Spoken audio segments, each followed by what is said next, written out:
Hey everybody, welcome back. Psychedelic here. Today we got a vinyl update, and I kind of split them up into two different sections here.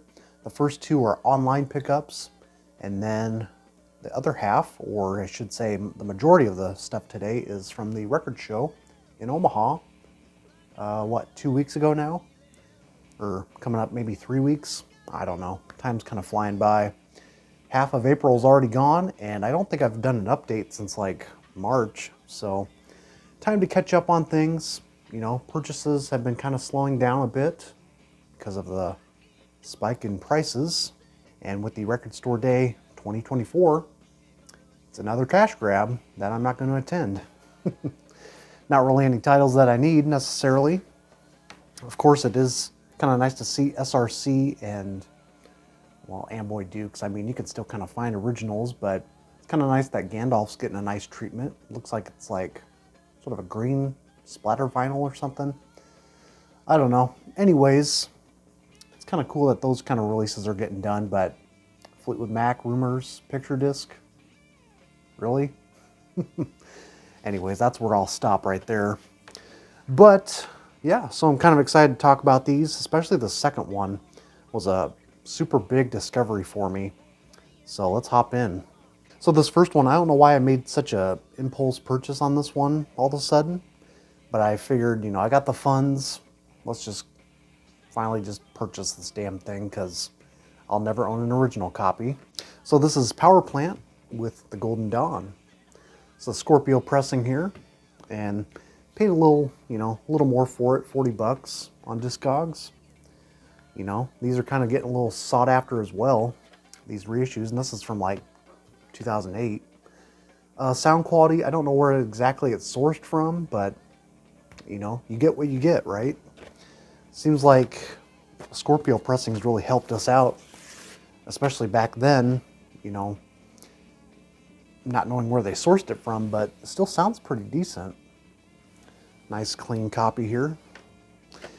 So yeah, I don't think I'll ever own an original or really even seek one out. There was like one time someone was selling a copy on Instagram. It was a pretty fair price, but I didn't have the money at the time. But of course, who can deny this artwork? Originally, it was supposed to be released around 66, 67, but they famously, international artists pushed back on this release for 1968. But it definitely has that kind of 67, you know, somewhat 68 style to it, laying down some more garagey sort of stuff rather than psychedelic. But there definitely are some introspective, sort of lysergic tunes on here. Starting with Evolution, you got a lot of like clanging bowls and such on there, and chimes. But my favorite track's probably always been This Way Please. It's kind of a more mellower, introspective track. Really vivid lyrics, really good. Starvation, they do get a little bit into the kind of bluesy garage territory, which is pretty good for like, you know, Sunbaked Texas style. And then of course on the flip side, My Time, another very, very inspired 13th Floor Elevator track. And of course George Kenny, the vocalist, sounds very reminiscent of Rocky. I think they went to high school together, is that right? They were kind of like in the same choir group. I mean, they got the same chops, man. They got that kind of whiny, sort of high-pitched voice that they carry out sometimes. And then like another favorite track, Every Day, on side 2's got some backward guitar. So overall, I mean, I'd say pretty essential. Some claim this to be their favorite on the label. I still kind of choose Easter Everywhere as possibly my favorite pick. It's kind of the famous pick, but of course, this is still very solid. It's not totally tripped out as much as you would think, but it's of the time period and very, very much essential for any interest in the label. So very happy to pick this up. Been a long time waiting to finally own a copy. And then this was quite the discovery for me. How many weeks ago now? So I don't remember how exactly I came across this. I think I was going through Rate Your Music, Baroque pop genre lists, or I think it was like the primary, because you can go on Rate Your Music and kind of skim through all the Baroque pop releases any country, any decade. And this is one I came across. The cover was kind of intriguing to me. I just searched it up on the good old YouTube, and from track one, I was sold on this one. And I've just consistently been listening to this weekly, almost daily. This is called Humphrey. This may be one that you don't know about. I certainly didn't know about this record either. This came out in '71. This is a reissue. And they called the band Humphrey because it was like named after someone's cat in the band. It's kind of an old French name. But this is a reissue on Notes on a Journey. Looks like they released a few things. This came out in 2020. This is a really high quality reissue too. Nice glossy texture. Well, not glossy, but it's got a very kind of soft felt to it. A lot of liners there. And I think this was pressed out pretty much by one person who had discovered this record, maybe in South Africa, because this is where the group's from. Sort of around the Johannesburg, South Africa area. You know, you had bands like Freedom's Children. And around this time, you know, transitioning into the 70s, there was a lot of like political turmoil going on. And then when you listen to this, it's like a breath of fresh air. So many optimistic ideas running through here. So stylistically, if I had to narrow it down, it's kind of a Baroque pop, folk pop sort of bag. Not necessarily trippy in any way, but it's certainly got that time period very matched in here, and very vocal harmony driven. You guys know how I love the vocal harmonies. And every track's just almost a winner for me. Starts off with Nowhere World. It's got these kind of haunting, kind of strumming acoustic chords. And lyrically, I mean, these are all original tracks. Very well thought out original pieces here. Seasons Change. You know, there's some songs talking about the galaxies and like transitioning of the seasons. I think the single was called Down Down. It's a very catchy pop tune. And they got like male-female harmonies working on here. And I'd say my other favorite big highlight is Time to Change. Some great stuff here. Almost, I've seen online reviews, people compare this as like putting up to the heights of Forever Changes. I'd say it's a bit of a stretch, but that's kind of the right idea. They're definitely going for some high ambition pop writing, and I think in a lot of ways they do succeed. This is very good. If you guys love that vocal driven Baroque pop, folk pop kind of bag, not so much rock, but there are some great acoustic melodies on here too. This is super strong, man. I was really impressed and taken away by this. Great production quality. It's basically a three-piece, as it shows here on the back. And they all sort of met, I think it was a couple, and then they met this other fella. Yeah, it's Lisa Hogarth and Rob Hogarth, and then they met up with Robbie Kallenbach, who was, I believe, the guitarist, right? I think so. And then I think Zane was like Lisa's brother, and he does like the musical orchestral arrangements on here, so it's very much a kind of a tight-knit thing going on. I think they all met at like a coffee shop and just kind of, they just threw money at this project and just kind of sank into obscurity. Those are my kind of bags, man. And this is really high quality stuff, songwriting wise. So it is up on streaming if you seek it out hard enough here on YouTube. And I recommend this reissue, man. I was blown away by it. Enough time spent on that one. So let's dive into the record show finds. So had a pretty good time. Came out with just a few more than last time. I think I missed the last record show, but the one before that, and I only came out with like 4 LPs last time. So this time around, I think I'm a little more satisfied with these purchases, except for like maybe one. We'll get into it here. So we'll start off with the single here. This is probably something I didn't really need, but it was $2. I have the LP, and let me get this straightened out here. So this is Sanctuary by the Yankee Dollar. And the B-side, City Sidewalks. It's got the same writing team that gave these 2 songs to the band Hardwater as well on Capitol. I think they had like a couple other songs, Good Old Friends, and there might be another one. Well, anyways, Pretty good two-sider. I mean, Sanctuary is it's very single-worthy, but I think City Sidewalks is my deep cut pick on this one. Nice B-side. Male, female harmonies. A lot of warmth to the organ on here, and good guitar, nice fuzz tone to it. Yeah, I'm really glad I found the LP. I mean, I found that thing 10 years ago. So, really glad I tracked that down early. Okay, on to the LPs. So, I got some goodies here. So, we got a couple US titles and then some like Canterbury Kraut titles. So, this is the very last one I picked up from the show. Wasn't really sure if I was going to pick it up. If someone had picked it up before me, I was okay with that. But you never see this one, and the price was even lower than average. And I still got a deal on this one, $15 off. And there was only it's pretty good shape besides writing on the back. So I picked up Them in Reality.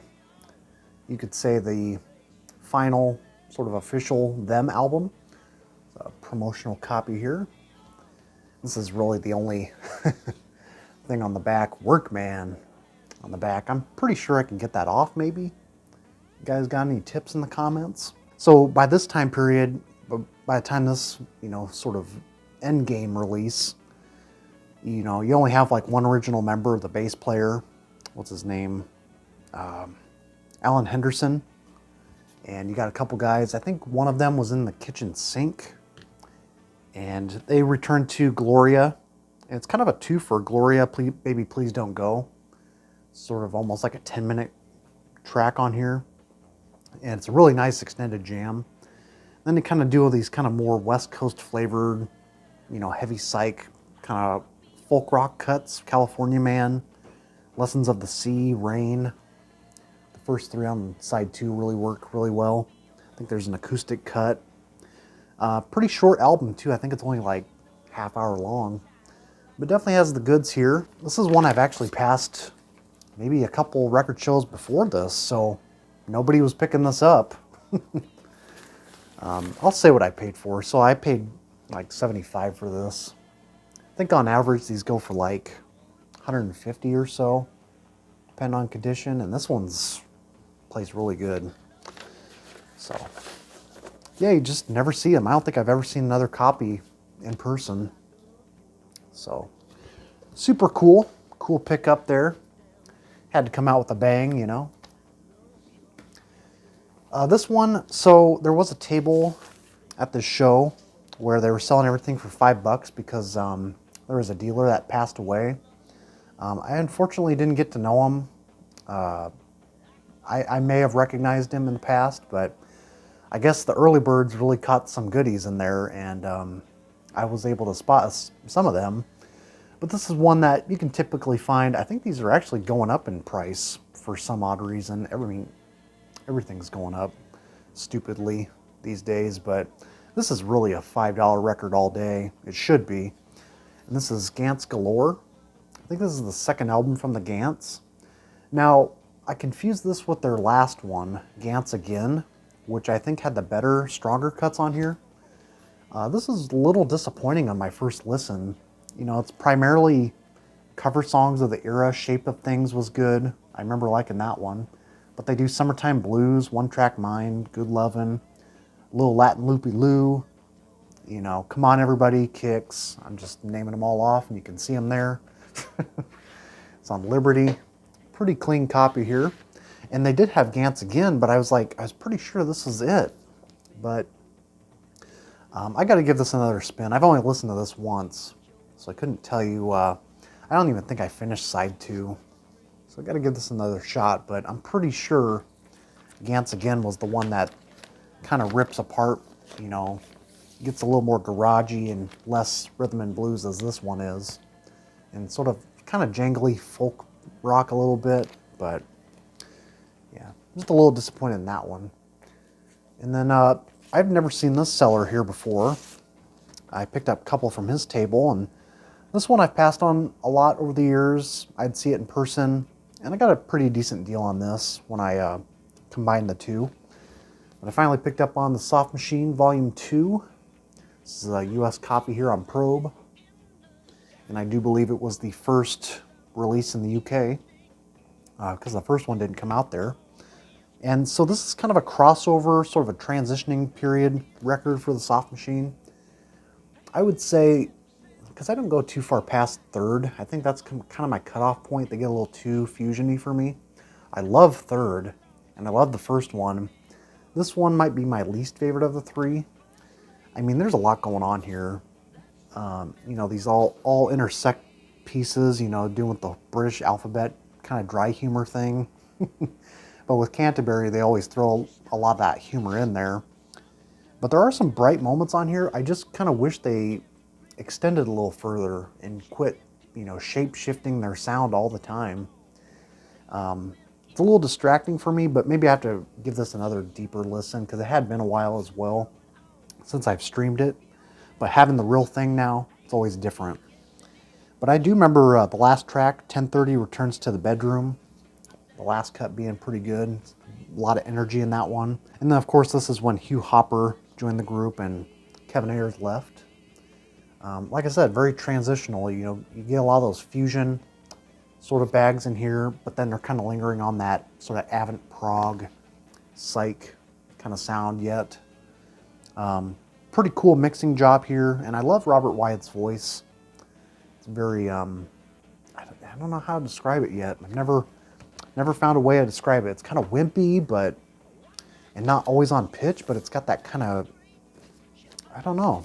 Finally scooped this up. I do see it out in the wild, but it's just, you know, I already have a stack of records and it's always past my price range and stuff. So this one I was really happy to get. I think even more. I really enjoyed listening to this a couple times already. This is Faust 4. Got this from the same table, and this is a reissue from, I think, 2008. It's mastered by Capitol. And this is really good, man. I mean, what can you say about Faust? It's probably their most accessible, most approachable record when it comes to Faust. Although, you know, they're obviously going to linger in that experimental realm here. And in a lot of ways, man, this really changed a lot of genres. You know, you can hear some, you know, shoegaze, sort of post-punk, new wave styles roaming through here. And this record's over 50 years old. It's crazy. You know, even, you know, suitably naming their opening track here, Krautrock, which is like a 12-minute instrumental. Halfway through, they kind of do the motoric thing. Very noisy, but yet kind of smooth noise, if that makes sense. Kind of tapering through. And then the Sad Skinhead, Jennifer, Giggy Smile, has some highlights on here. Yeah, you never know what you're going to get with Faust. And this one, if you're trying to get into the group, this might be a good starting point, or maybe their debut. But I really just never see this reissue even about. Get a shot at the label here. This is on the Virgin label, which it originally came on. And I think by the time they were working on this, Mike Oldfield was in the same studio, the Manor, recording Tubular Bells. You got some liner notes here, and that is the smallest print I've ever seen to read the liner notes. I had to really have my face up towards it. You know, the last Faust that I really want is probably their second one so far. Otherwise, you know, some of their archival stuff that's been coming out, it's pretty good as well. Punked, I remember really liking. We'll see if it happens. And then I got this one from the $5 table too. I ran into Derek Higgins, as you guys may know, another vinyl member, and this is one that he hit me to when I was, you know, talking to him at the table. Supply, Demand, and Curve. I've only listened to this once. I vaguely remember it. I think this came out in like 76 or 75, around there. Kind of mid-70s piece. This is a Irish, almost kind of Canterbury style prog jazz rock outfit going on here. I think it's kind of hard to find too, from what I researched. So pretty good, nice copy here. I don't know, Mulligan label. I've never seen that before. But I love the front cover with the tape reel kind of spilled out. So yeah, got to revisit this one. I do remember most of it. I think it's pretty instrumental. So yeah, kind of cool. Lots of multi-talented people here. I mean, you got like bongos, cello, the whistle, recorder, guitars. I mean, they're multi-instrumentalists on here. So I remember it being pretty tight. Nice quality musicianship here. So with that said, that's all I got for record show finds and a couple online pickups so far. I do have more right there in that shelf, but I'm going to leave that for another time. That's stuff I picked up in Lincoln locally. So, and one of them is going to be an Acid Archive entry, surprisingly enough. May not be the next one, but maybe the one after that. Be a kind of a fun pick. So if I don't make another video, have a good weekend, everyone, and stay sane, stay healthy, and have fun. And don't listen to rock music. Take care, and we'll see you soon.